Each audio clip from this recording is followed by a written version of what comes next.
Haroon Junaidi is the creator of one of my favorite YouTube channels, Electric Aviation. With a background in mechanical engineering and a PhD in renewable energy, he specializes in modeling and simulation, particularly in computational fluid dynamics. Currently working in the e-mobility sector, Haroon combines his professional expertise with his passion for aviation to advocate for sustainability and promote sustainable transport through his channel. And now, this is the second episode of Sky Zero Podcast.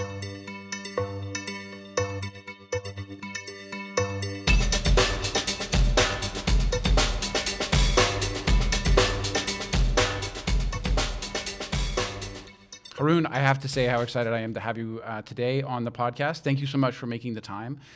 Your channel, Electric Aviation, has been like a lifeline to me. You know, when I first started hearing about the Pivotal, it was the alpha back then, and I wanted to know more. Like, were there others and these kinds of things? Like, finding your channel on YouTube was just like a godsend, a rabbit hole that I went really deep down.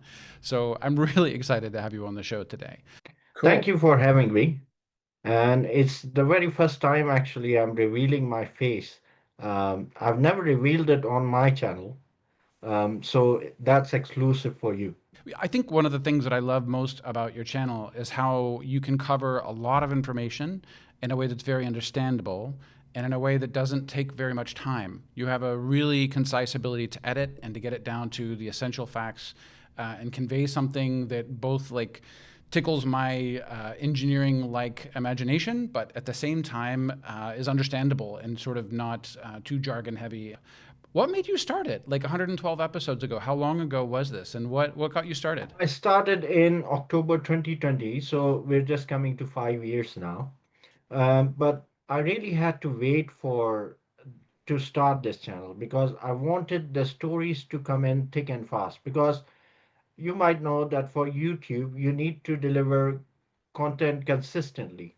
You can't just have a story there and then come back after 1 month and upload something else. You have to have at least, weekly content. So I waited till the time I got that because the electric aviation thing started in this sphere about, you can say, 2015 onwards.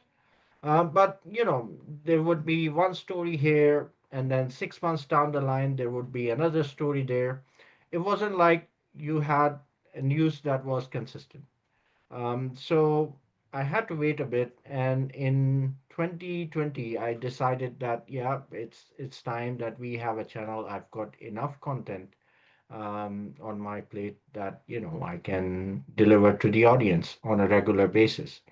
And round about the same time, there was a lot of excitement in the electric aviation world. There were eVTOLs was a fresh concept.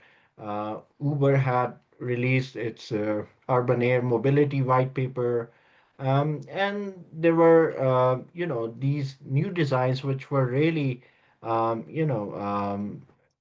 really inspiring people all around the world. They were, it was in aviation. You notice that innovation is very little, and to see something new, innovative, and fresh, people wanted to know more about that. So around about 2020, a lot was happening, and further on 2 years, there were even more stories. So that at that time I thought, right, this is the time I got to do it right now. So I that's the like that. background. So show you forethought and planning in terms of thinking about like, oh, I'll have to have weekly content. So you sort of had to have enough build up. Yeah. Okay. Cool. Yeah, that's amazing.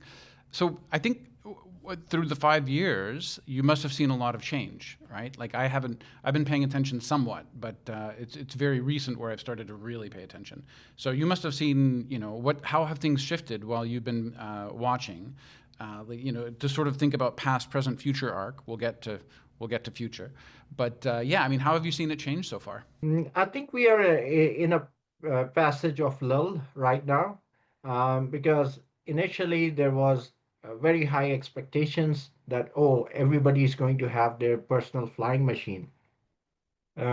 But we are coming to the realization that the battery technology hasn't advanced as fast as we would have liked it to advance. And in the last 10 years in particular, we've moved to about a battery energy density of 250 to 300 watt hour per kilogram. So not a lot of change. And in fact, we have now reverted to batteries that are much less energy dense but are safer. Mm. Um, so we're still waiting for that solid state battery breakthrough. Um, so at the moment, it's a period of lull. But 3 years back, this sector was buzzing. Um, but what I see in the future is it might climb back up again. Um, with the advancement in the battery technology, there's some excitement there in lithium sulfur, the silicon anodes, and also the aluminum air battery. Honestly, the aluminum air battery is maybe one of my favorites on your channel. I went and found that there was actually a Canadian startup, but they specialize in aluminum air batteries. And I checked out their, or fuel cells almost, you tell me, but I remember checking out their website and it was talking about like it could be used in telcos. I'm like, yes, of course, but you could also use it maybe in airplanes. And I emailed the CEO and said, you should think about aviation. My friend Haroon says so. I didn't know who you were at that time, but I'd seen your one episode on it. That was one of my things I wanted to ping you about. Like we've got to get into the aluminum air batteries, but I want to get back to your more the rest of your point. I do sense the lull, right? I mean, the way I experience that lull, and it'll be different because my own, dynamic through the path is just been a little bit different. But for me, the lull is like I remember thinking, oh, the Aviation Alice was gonna, be coming out soon, and I think you and I talked about how Wendover Productions did they did a really great video on the Aviation Alice and how. Oh gosh, I can't remember the name of the airline now, but there was this airline in the eastern U.S. that was going to buy a bunch of them, and I remember actually putting a date in my calendar. They had said that they would be flying, by a certain date in 2024, like a month. And so I put it in my calendar, like go to the East Coast and fly in one of these things. And of course, that didn't happen. And then ES in 19, the Hart Aerospace aircraft, which was originally going to be fully electric, right? And I'm thinking, wow, we're going to have two of these things. And yeah, so the way I've experienced the lull is going from that to Eviation is now pretty silent, and ES30 is now sort of an independent hybrid electric. I'm hoping to talk to them soon. So I see a lot more parallel hybrids these days. A few series hybrids, the sort of EL9 and things like that. But yeah, I definitely see like a lack of ambition for battery only, I guess, is a good way to put it, except for maybe in trainers. Yeah. So that's how it occurs to me. Yeah.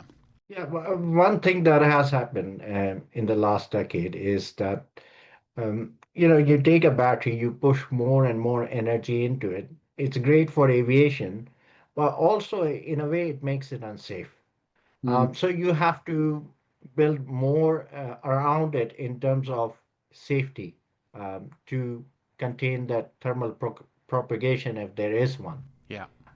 So the benefit of having that extra energy density is kind of lost by having those extra components in there for fire suppression and stopping the heat propagation, etc., and having a very robust cooling system. Mm. So we've gone back to batteries that are more inherently safe, and that's what the EV world is using at the moment. So Yep. they've gone from lithium, from nickel NCM batteries, which is branch of lithium ion, Right. and from that they Lithium, moved on. manganese, cobalt, I think. Yes, Yep. Yep. manganese, cobalt, Yep. and nickel.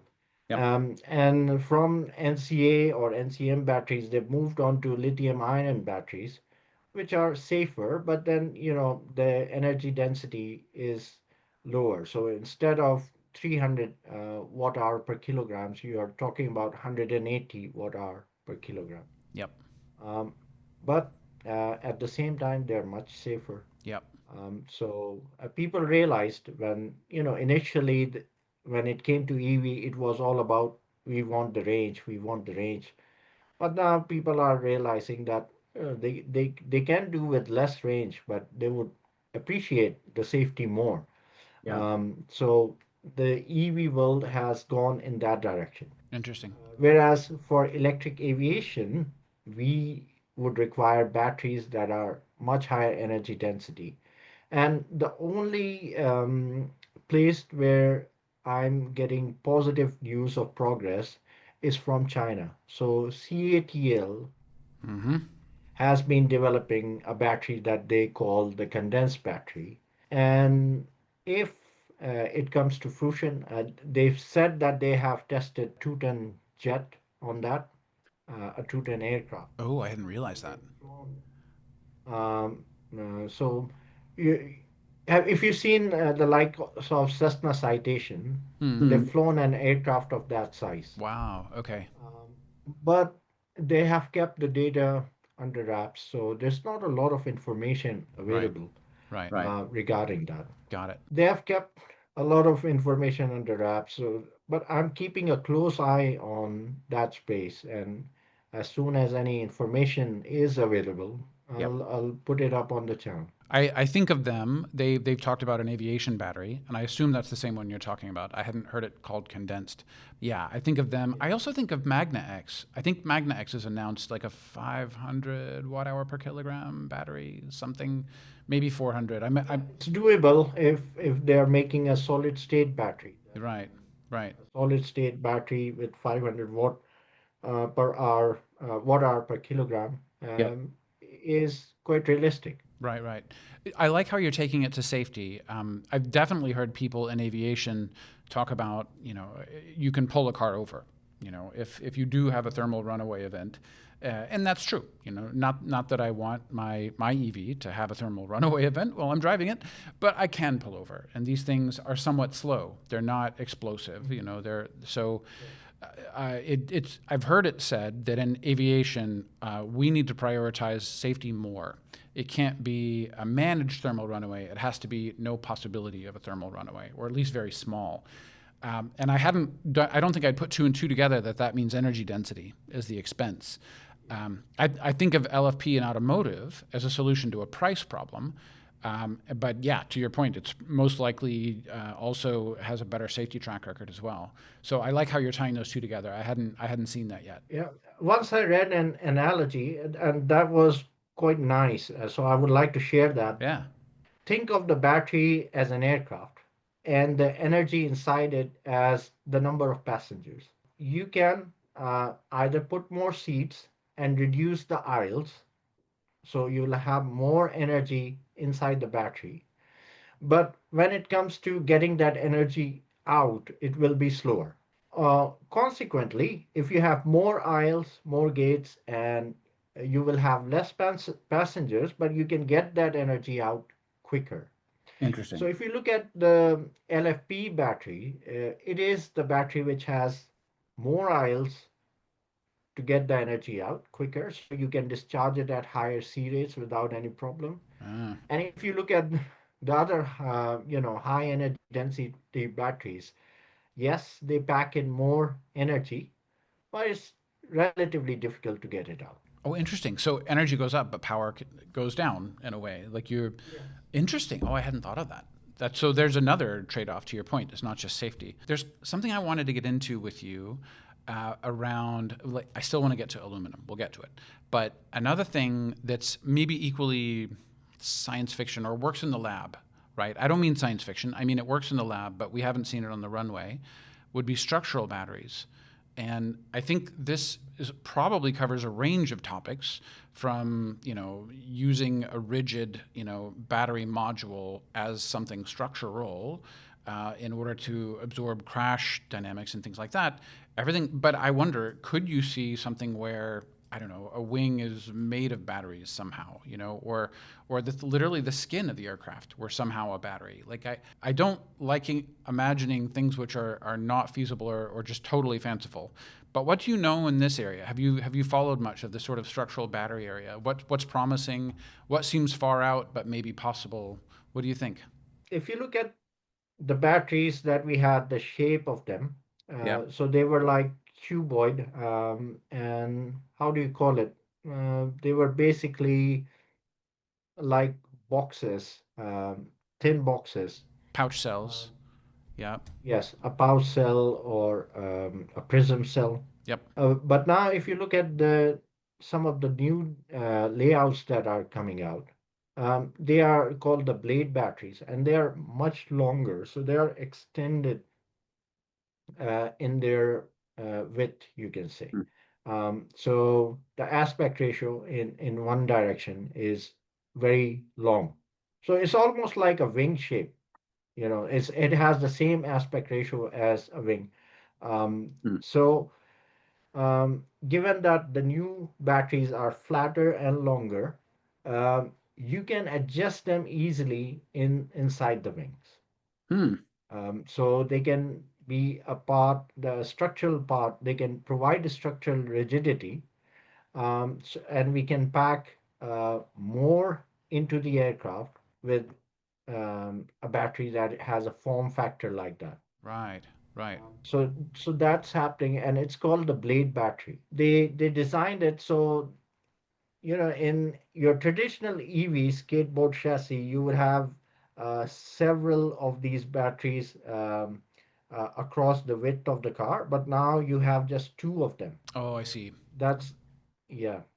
So they are that long. With that form factor, you can also put them in an aircraft wing. I So at think it least would be a good. so put in the wing, but that doesn't necessarily mean that they become structural to the wing. They're not. Um, yeah, I mean, you're certainly not. I don't know. I was almost imagining like a tubular containing cylinder cells or something like that, but the tube being something that was actually structural. But to your point, this blade battery is. I'm thinking of it like a longer pouch, almost like a plank of wood. Is it to the point where you could use that as enough structural rigidity for the wing, or do you also have to have whatever components were there?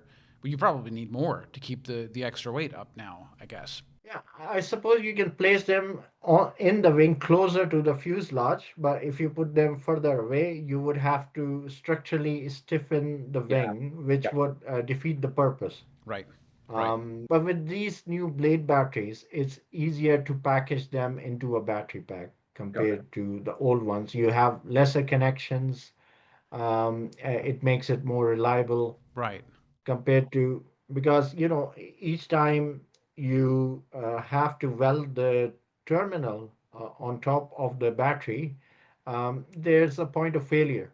Right. So with longer uh, batteries, longer and fewer batteries, you have lesser points of failure. Cool. So another question I've got is like what's your favorite? Like I ask everybody what's their favorite aircraft, and we'll get to that on the lightning round.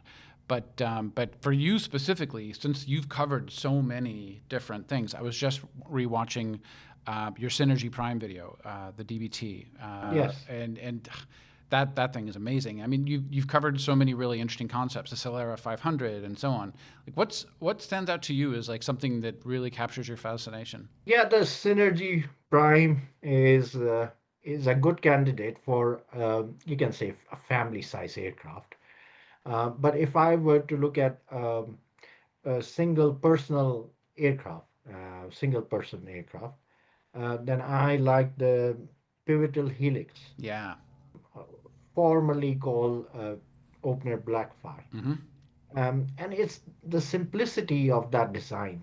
Yep. It's quite beautiful because um, all these new eVTOLs have either a tilting wing or a tilting rotor. Well, it doesn't have that. It just tilts the whole body up. Yep. So you've taken out that complexity just by clever design.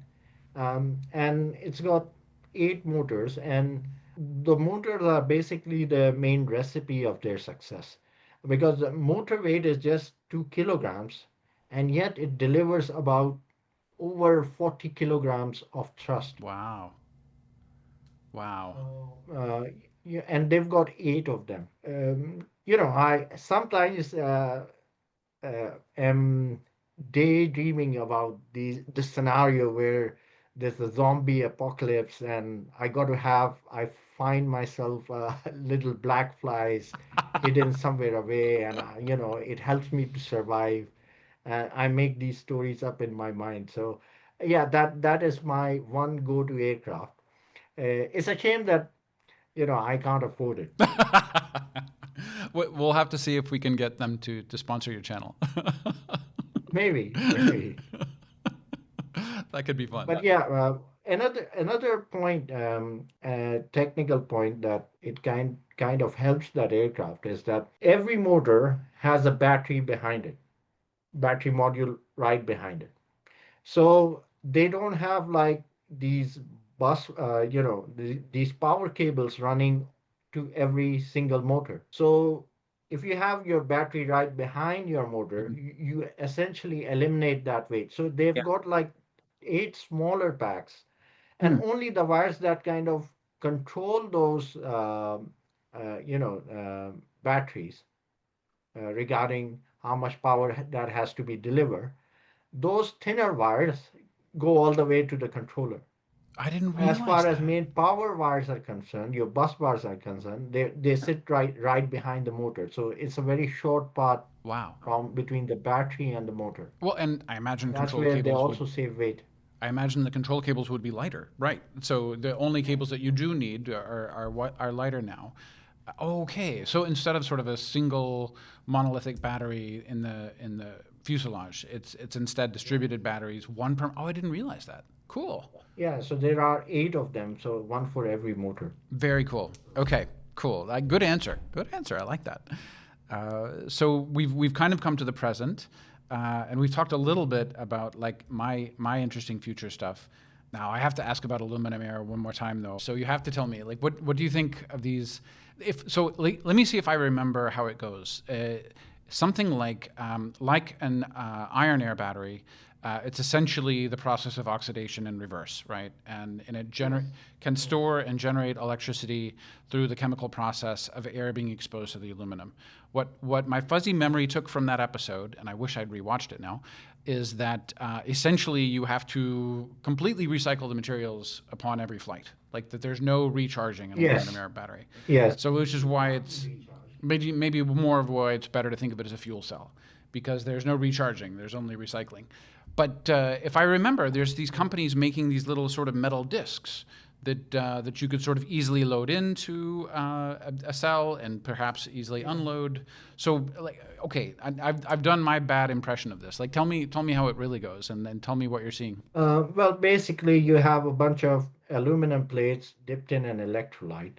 And what happens is, as the aluminum oxidizes,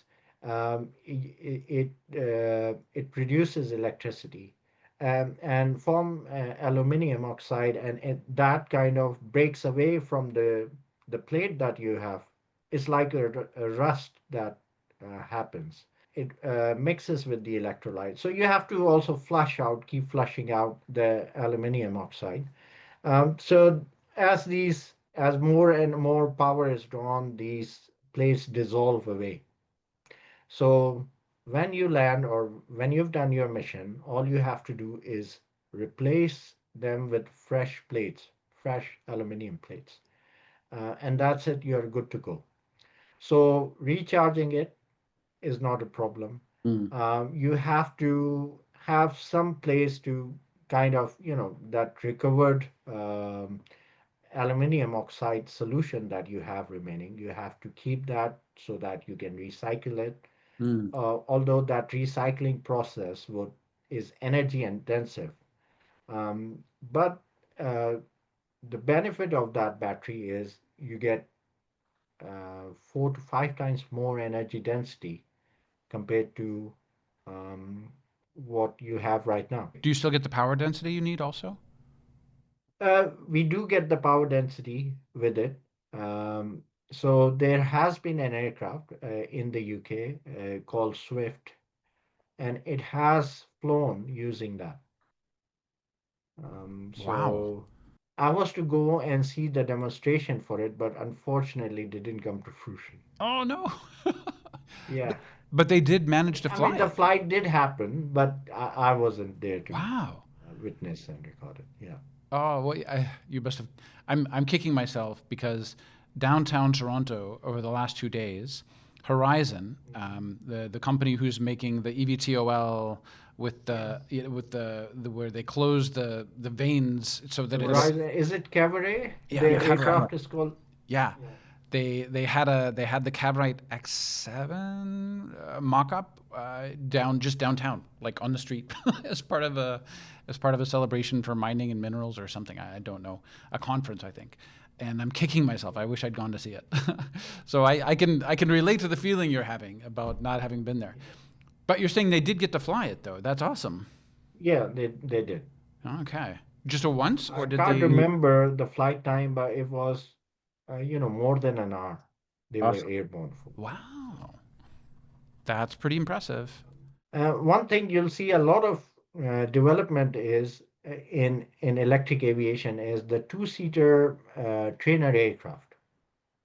So just like the Pipistrel Vallis Electro, you'll see at least five or six other aircraft that will um, join the Pipistrel Vallis in the near future.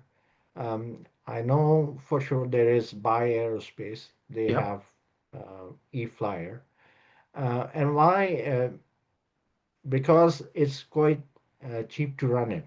So you can charge it up for about uh, under $5 easily. Whereas, for most of the other, you can say similar aircraft like the Cessna 172, you might have to fill high octane for that Right. or F-gas, which is, quite more expensive than just 5 pounds worth of $5 worth of Yeah. electricity. Yeah. So it makes economic sense for a lot of training schools, flight training schools to have that. Also, the maintenance requirement is pretty low. With the engine, every now and then you have to send it for servicing and overhaul, etc. With this one, you can have motors flying for years without needing anything to be done on them. Right. Yeah. I'm definitely seeing it take off on skyzero.io, the website where I track this. Like, trainers are definitely the thing which fly the most. Right. The Pipistrel Velis and Alpha are hands down like racking up more miles, kilometers, nautical miles, whatever you want to call it, than anything else right now. And to your point, I think they're really catching on. E-Flight Academy in the Netherlands flies these exclusively. Something Aviation in Fresno in California has four of these. Yeah, I mean that's the two off the top of my head. I think there's another one in Pitt Meadows in British Columbia. There's a lot of different flying schools that are going this way. Yeah. It's easier to also get it certified because it's just a conventional Yep. aircraft with a motor instead of an engine, Yep. an IC engine. Yep. Well, and to your point, age 55 and BRM Aero with the Bristol Energique recently got that Mhm. certified in not only EASA but FAA2 now, if I remember right. I think Mosaic helps with that, but or they might have certified it under Part 23. I'll have to check. But yeah, you're starting to your point. There's definitely a lot of options in that category, and I can see it growing. Yes. Yep. Yes. What stands in the way of something like aluminum air getting to the next step? When you think about what's blocking us, what's holding us back, what comes to mind to you right now? I think it's just awareness. And once, it has more eyeballs and people know what it is, a lot of people would just dismiss it. Oh, it doesn't recharge. Yeah. I don't want to know about it. Yeah. But they're overlooking the benefits of it. It's very safe. It gives you 3 to 4 times at least more energy for the same amount of weight. You can charge it back up very, very quickly, fill it back up, whatever you want to call it.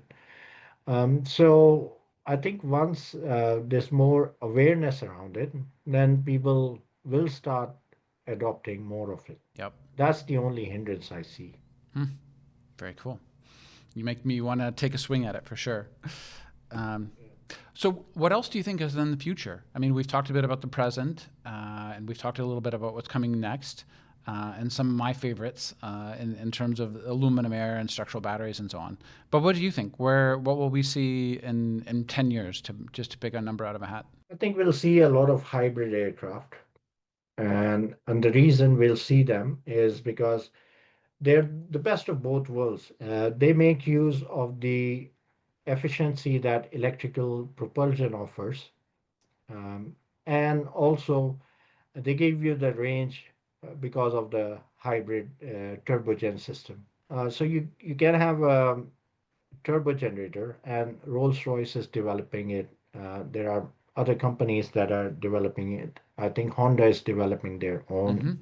Mm-hmm. So the idea is to have a turbo generator that would deliver you all the power you need. And we've seen that they've developed it till the scale of megawatts. Mm. So your normal eVTOL, like you can say vertical aerospace or Joby or Archer, they require maximum of 600 kilowatts to fly while they are hovering.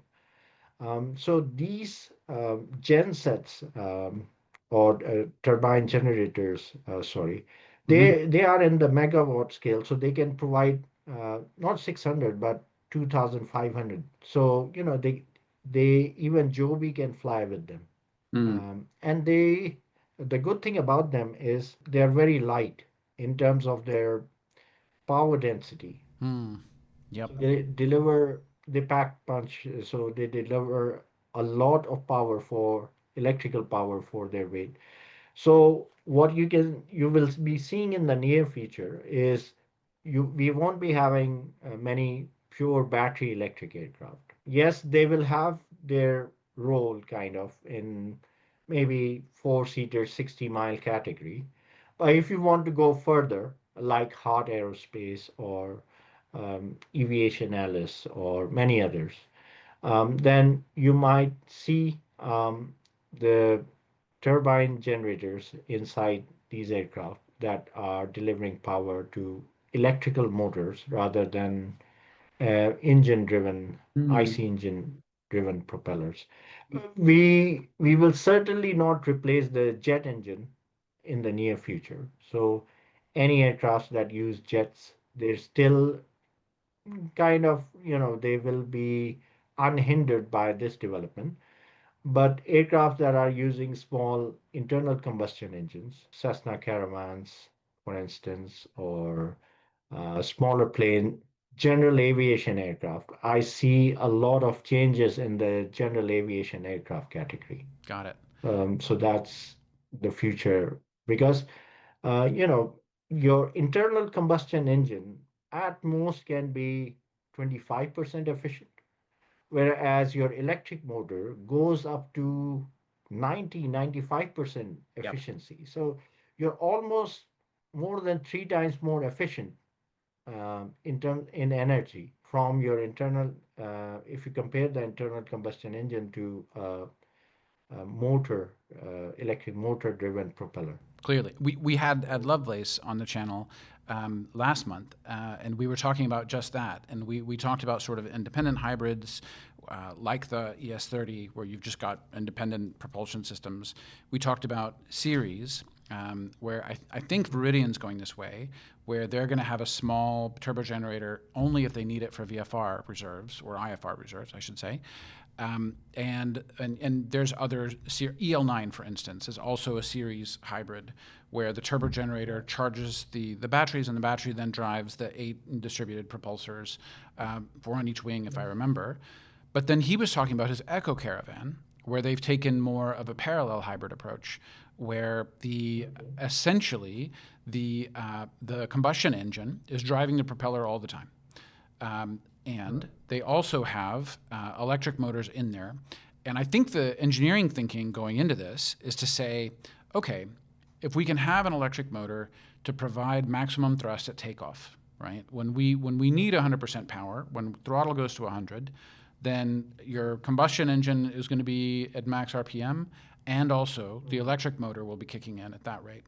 And this allows us to use a smaller piston engine than we would have, which means that once we do pull back to, say, 70% for cruise, then that combustion engine it'll be perfectly sized for its job.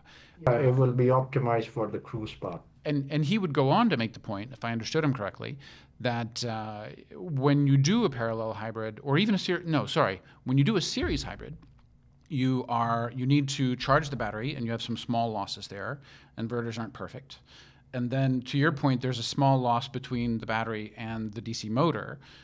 If it's a DC motor, small, but not much. And worse, if it's a DC battery and an AC motor, then you also have extra conversion losses. Of course, you can just avoid that mistake. But he would say that the parallel hybrid allows you to not have to worry much about that extra wasted combustion energy. But I'm with you. At the same time, like, clearly electrical motors are more efficient in themselves. Clearly, there's no doubt about it. And I think the point he was trying to make is that in a 2-prop or 1-prop system, which the Echo Caravan is a big single prop, obviously, that the added efficiency is worthwhile. When you get into something like the EL8, or EL9, I should say, with the 8 propulsors, no, go series. Because you're not going to put 8 separate combustion engines on it. It just doesn't make any sense. Yes. So it was interesting to hear you go in. So are you making the assumption that distributed propulsion then, when you're talking about series hybrids like that, or what do you think? Let's say distributed propulsion, it's obviously all electrical. So you would have, it doesn't make sense to have distributed propulsion with conventional propellers driven by ice. Although there is one instance where that has been done, and it was Howard Hughes with his epic plane back in the early days of aviation, the Spruce Goose, I think it was called. Yeah, okay. So it had, multiple propulsors on its wings, and he managed to achieve liftoff, but it didn't go very far. You to take the benefit of the electric motors, which are really low weight and provide you massive amount of thrust, then you you can have either. You can have a battery-based systems for that, or you can have a battery that is backed up by an electric generator. Um, or also one thing that is often comes in the way of a hybrid system is the noise that the generator will produce. Mm, So it depends if you want to have a noisy aircraft or not, because once the generator kicks in, it will produce its own noise right. because it's a turbine generator. So if you have a pure electric propulsion system, then yes, you have low noise. Yeah. That's the advantage. For urban, you definitely want something more, which is battery driven, if you can get it, to your point. Yeah, Yes. that's definitely true. Okay, so this is our future. We're definitely expecting more hybrids. I think you're right. I will say I'm looking forward to maybe getting to jet-based hybrids down the road, but there's a number of materials challenges to solve before we can do that. Can I ask something you're most proud of, either in your career so far, with ground-based vehicles, if I remember right, or with the channel? Like, yeah, what are you most proud of? I think I did a video called Batteries for Electric Propulsion, and I was contacted by the FAA, and they asked me if they could use that as training material for Wow. their program.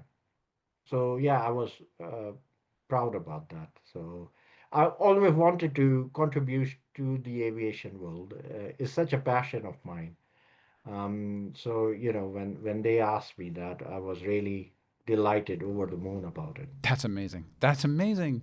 So, like, when you getting onboarded there, or going to a program, that's too cool.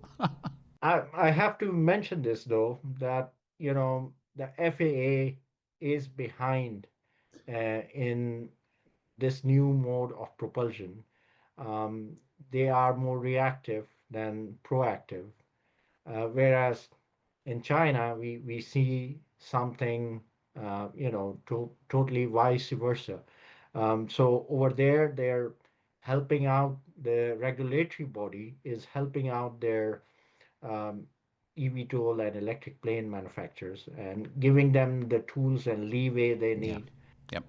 Whereas over here, I would say they're at least 1 year behind the development. So that's why certification is a challenge, Yep. and it will be for aircraft like Joby and Archer and Yep. others that follow this route. So Yeah, for sure. It seems to me that EASA and maybe UK's CAA are in the middle.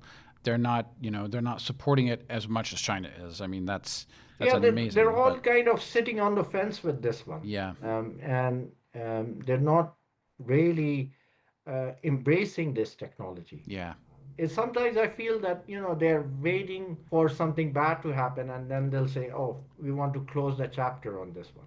We don't yeah, want to go that route."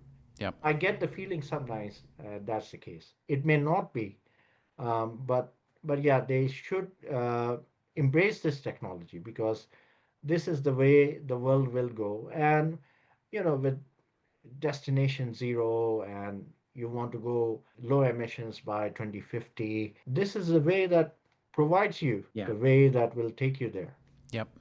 I think one of the things that you've done that's inspiring me the most just this moment is the solar cargo. Anything I think we can do that takes trucks off the road in terms of Yeah. moving cargo around could be very impactful, right? I mean, and it may be a while before we have something that can carry 300 passengers across the Atlantic Ocean. That may be a while. But man, if we can start to take trucks off the road with something like that, that could be amazing. Yeah, one thing that is quite interesting, and it's happening in the solar energy world, is that the energy efficiency is climbing for solar cells. So, if you remember the planet impulse, solar impulse that Yeah. happened in 2015, Yep. it was an aircraft that circumnavigated the globe with just solar energy, and it flew day and night. So, the cells that were on it were about 23% efficient. Right. The cells that are now available are about 30% efficient. Right. Right. So straight away you have a 7% efficiency advantage. Right. And they're saying with triple junction solar cells, Right. you can go up to 40% efficiency. 40% of the sun's energy would be converted into electricity. That means you'll have more power. The solar impulse went very slowly. It was a very slow aircraft. I think it did about 50 miles an hour, 60 miles an hour. And that was because it was so large. Its wingspan was that of 747. If you can make the aircraft more compact, you have more power per unit area, you can go faster. And that will make the design more practical. There have been many aircrafts that have used solar energy. Uh, and I think there is the Stratoflyer that was developed in Switzerland that flew. There's the E-Flyer again in Yep. USA that did coast to coast on solar energy, Yep. Yep. and there's Gliders. solar impulse. So once you have, once you take this development in the world of solar cells on board on your plane, so you have about 40% efficiency cells on top. You have more power at your disposal. Yeah. And you can make a smaller plane that goes faster, and you can use it to deliver payloads. You can have autonomous aircrafts that Right. will be Right. doing your mid-mile logistics. Right. Right. If you don't have to carry, 100 kilograms of pilot and how many Yeah. kilograms of safety system and everything else, Yes, exactly. pressurized cabin, all of a sudden that can all be cargo instead. Yeah. Yes, exactly. Yeah. Exactly. So yeah, I think UAM and solar in combination have got a really interesting future. What about something you've learned? Is there something that you thought was true when you started this journey that you have since realized wasn't what you thought? Any learnings like that? I had a lot of faith in many battery chemistries, and that have never come to fruition. Mm, I thought that when I started the channel that lithium sulfur battery, this is it. This is what we need. But again, it has got its own challenges.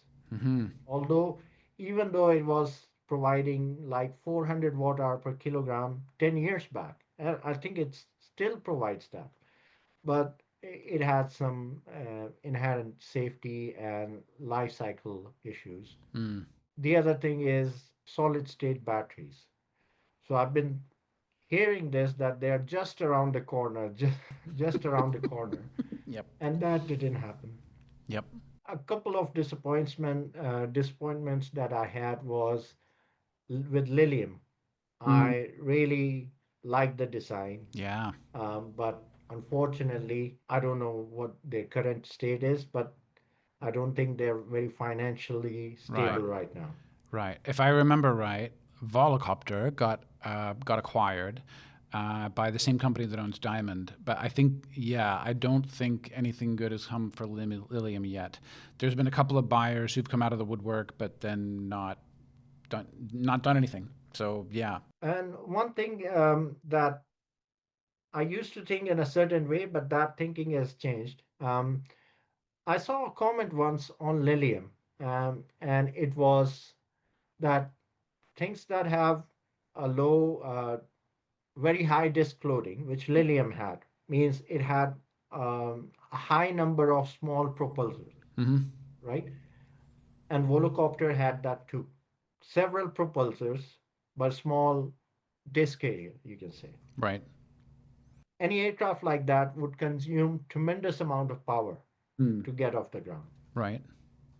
He was an aeronautical engineer who had been in the field for a long time, and he said that Lilium will never take off the ground, and because it has some inherent design problems. Mm. And at the moment, I thought, no, you know, it will definitely, because I've seen the flight happen and I've Yeah. seen the test flights, and Yeah. you know, so it's definitely, and I've wanted that person to be proven wrong, but unfortunately, it wasn't to be. Yeah. So this is conventional wisdom that he has learned over the years, Yeah. that if you have rotors that are large and they push down air slowly, uh, you require a lot less power to get your lift Got it.